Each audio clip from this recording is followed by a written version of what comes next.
Hey everybody and welcome back. Today, we're going to continue working through the NPCs of Stardew Valley. We've covered all the giftable villagers so far and even added Grandpa and Mr. Key to our list, but we haven't talked about the marriage candidates. It is finally time for the waifu wars, and the first spouse in the crosshairs is Miss Different Than the Other Girls herself. It's Abigail's time to shine. Abigail lives at Pierre's general store with Caroline, her guinea pig David, who has his own controversy, and also Pierre, who may or may not be her father. Also, it always makes me laugh that the address is just Pierre's general store, no numbers or anything. Like, Sebastian, for example, lives at 24 Mountain Road, but Pierre's address is just Pierre's general store. So, anyway. We've talked about Pierre and Caroline in the past, but if you haven't seen those videos, you might want to consider starting with the card for Pierre that should be showing up on your screen right about now. Or don't, I'm not the boss of you. But I will be working under the assumption, spoilers, that Caroline cheated on Pierre with the wizard and that Abigail is the wizard's daughter. Further, I haven't decided one way or the other, but I sure do like the idea that Pierre actually knows this secret, but doesn't want to tear his family apart, so he just keeps it to himself.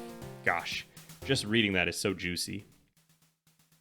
So we have this kind of uncomfortable household, right? I mean, sounds like it to me, but Abigail's mom gets on her case for being kind of alt, which is weird because she has green hair. Pierre is Pierre, and although the wizard suspects he might have a child in the valley, he's not going out of his way to figure out who it is. Despite Abigail's frequent trips into Cindersap to stand by the wizard's tower, he never really gets involved with her, or really anybody. She's just left adrift, with a powder keg at home and no real sense of direction. She's taking some classes online, but she doesn't really seem to know exactly what she'll do next. And I think that might be a little bit of what draws many people to her. Or, it could be the witchy stuff, which I think is maybe another link to the wizard. The more you get to know Abigail, the more you'll find that she's into some, occult type things. She spends time in the graveyard every season watching over Mona's grave, which does make you wonder if they knew each other somehow, or if Mona's death made a serious impact on Abigail growing up. She's also the only marriage candidate who seems interested in fighting the monsters of the mines and the volcano dungeon. She knows there's something special about Grandpa's shrine.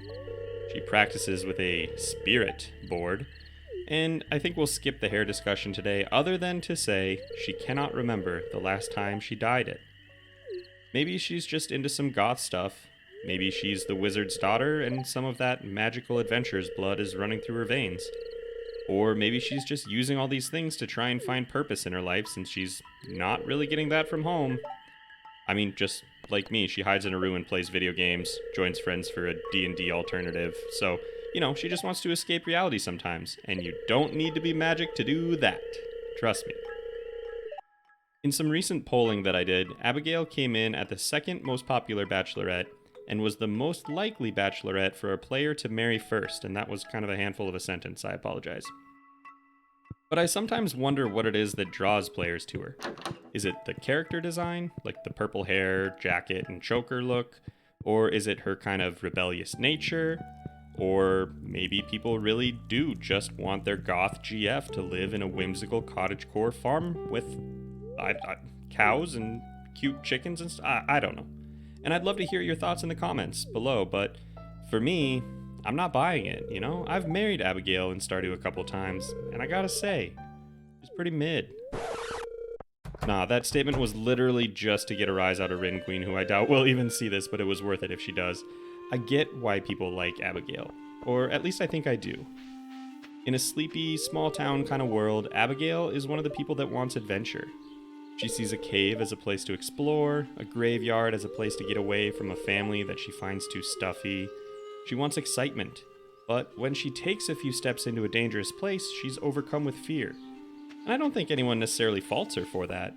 It's stranger to me that the farmer wades through wave after wave of monster assaults on the daily. Abigail doesn't have forest magic like we do. Presumably, she doesn't recover from near death by consuming cheese. Although quartz maybe is her healing potion. But anyway, she still wants to be more than just the kid of a grocery store owner. And in some ways, she does take steps toward that life. Kind of. Let's look at some of Abigail's heart scenes really quick, like super fast. At 2 hearts, you play Journey of the Prairie King together. She's frustrated because it's impossible for her to beat alone, which I get. At 4 hearts, you play a duet in the rain with her on your harp that you have. That one was strange, but fun. At 6, you hear that Abigail wants to become an adventurer and is actively practicing with her sword to prepare herself. When Pierre shows up and tries to drag her back home to help with dinner, she calls him a sexist, and then the two of you run and go hide in a bush. At 8 hearts, she uses her spirit board to examine her feelings for you. She'll end up stopping by the farm the next day to apologize after she kicks you out, after, kind of confronting the truth that she created? I don't know. And finally, at 10 hearts, Abigail tries to live that adventurer life. You find her in the mine entrance, trying to hype herself up to enter the mines. She ends up getting scared by bats emerging from the mines and getting kind of down on herself for not being as tough as she thought. After that scene, though, you can see her on level 20 of the mines every now and then, so she's making progress. But unfortunately, just by the nature of the way Stardew Valley was made, she can really only make so much progress. One problem that I have with Abigail's story, and with almost all of the marriage candidates to be fair, is that there just isn't really a lot of room for growth. She starts as a goth gamer girl, and she continues to be a goth gamer girl for the whole game, but she gets a sword. And listen, there isn't necessarily anything wrong with that. If you liked Abigail at the beginning of the game, you're gonna like her all the way through. It's not like Shane or Haley where you make friends with them because you know that eventually they'll be a good person to you. And that's probably a good thing for a lot of players, to be honest. It means that there's no surprises. But if you're like me and you feel that Abigail might be a little bit young for you, then you should keep in mind that that's not going to change significantly throughout the game. I have nothing against people who want to crush children in a competitive festival that was probably designed for those children. Truly, I respect that. But Abigail sometimes feels to me like the girl that graduated high school and just kind of floated around her folks' place while she waited for her life to kind of come to make sense on its own, Her friends are working, Sam at Joja and Sebastian as a freelancer, but all Abigail talks about with her classes is that she's taking a break, or how she's been putting off her homework and now she's got to cram. It would be nice to see her grow, in responsibility or whatever as you get closer, but I don't know, maybe that's just me. The truth about marriage in Stardew Valley, and not just marriage to Abigail, is that when you get married, the story of your spouse kind of ends. And that's going to be a theme in every single marriage. There's another heart event at 14 hearts that kind of expands a bit on the pre-existing personality of your spouse. And there is, of course, new post-marriage dialogue. Some spouses, like Abigail actually, make changes to the world, or offer you new items or decorations or whatnot. But Abigail won't really become an adventurer, just a murderer. She won't finish those online classes that she mentions. In fact, she leaves her computer at her parents' house. Which kind of makes it feel like she gave up, I guess. Or that she waited long enough for life to just work itself out. And it did. Is that why we like Abigail? Because she got to be carefree and live a life full of video games and adventure and it all worked out for her? Do we like her, or are we secretly a little jealous of her? Maybe I was right. Maybe she's not so great.